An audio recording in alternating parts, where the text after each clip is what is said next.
ওই আমি আশা করছি 12টার পর মেয়েদের কাজকর্ম শেষে যে সময় 25% এখন অবধি ভোটের পোলিংটা বাড়া দরকার। পোলিং বাড়লে আমাদের কোনো চিন্তা করতে হবে, পোলিংটা বাড়া দরকার।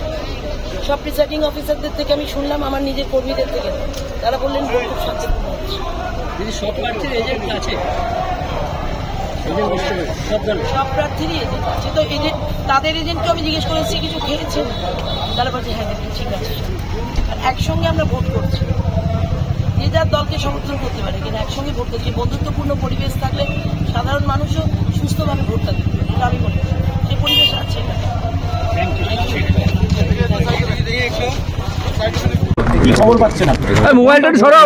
ব্যাপার নেই, যারা বেপারাত্মক বসবাসের সাথে আমাদের যারা দীর্ঘদিনের কর্মী তারা একটু আপত্তি করতে পারেন, আমরা যাচ্ছি। এখনো সেরকম কোনো অশান্তির খবর আমার কাছে আসেনি, তবে অনেককে চ্যালেঞ্জ করছেন সিআরপিএফ, যেটা তারা করতে পারেন না।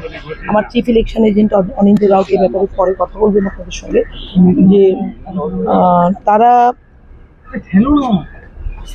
কখনো তারা হচ্ছে প্রোটেকশন দেবে, ভেতরে প্রিসাইডিং অফিসার ওটা ঠিক করবে যে কে ঠিক কে না ঠিক। তারা ধরে টানাটানি করবে তো হতে পারে। সক্রিয় মনে হচ্ছে,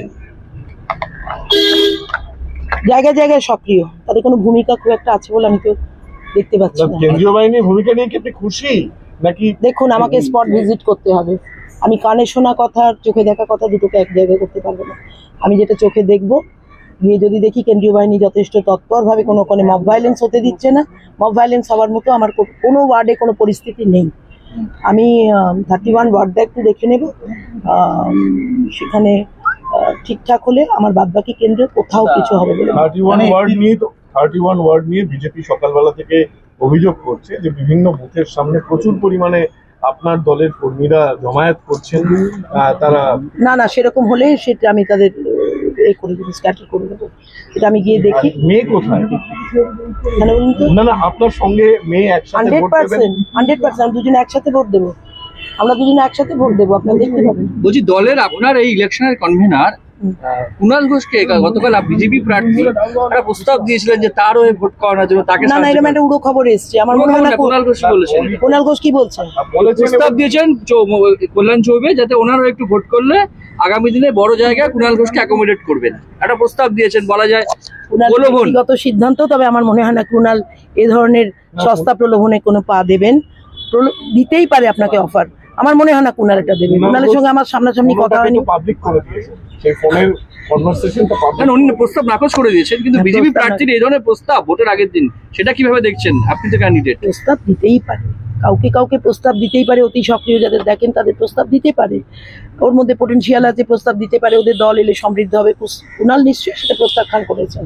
আমার মনে হয় না কুণাল এই ধরনের কাজ কখনো করতে পারে।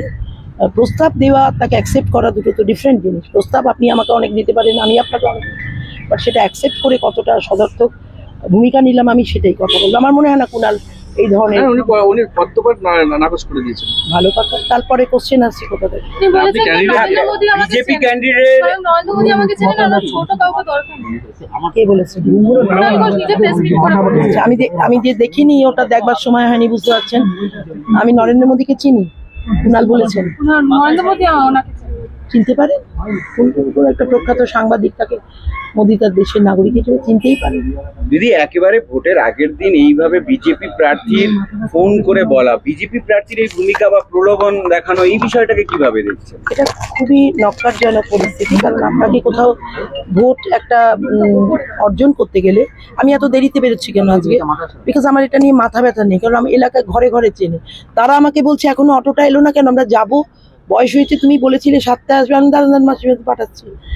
আমার কোনো মাথা ব্যথা নেই যে আমি খালি চাই যে প্রক্রিয়াটা স্মুথ হোক।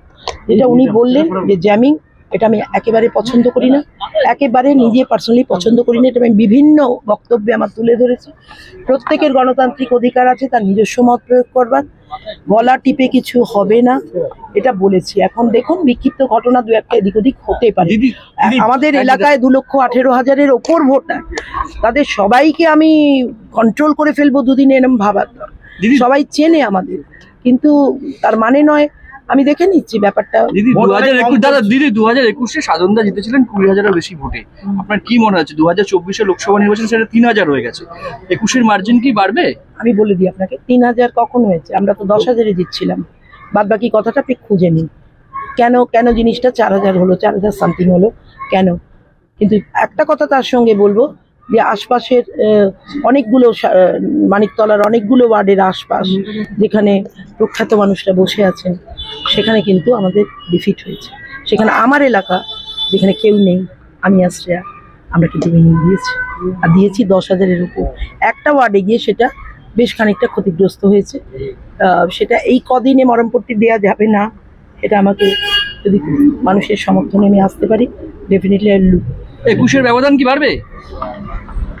21-এর মানে আমার হাজবেন্ডকে টপকে যাওয়ার কথা বাড়বে, ওই ব্যবধানটা কি বাড়বে, 20-র উপরে যাবে? আমি ওরকম কথা আগে থেকে বলবো না।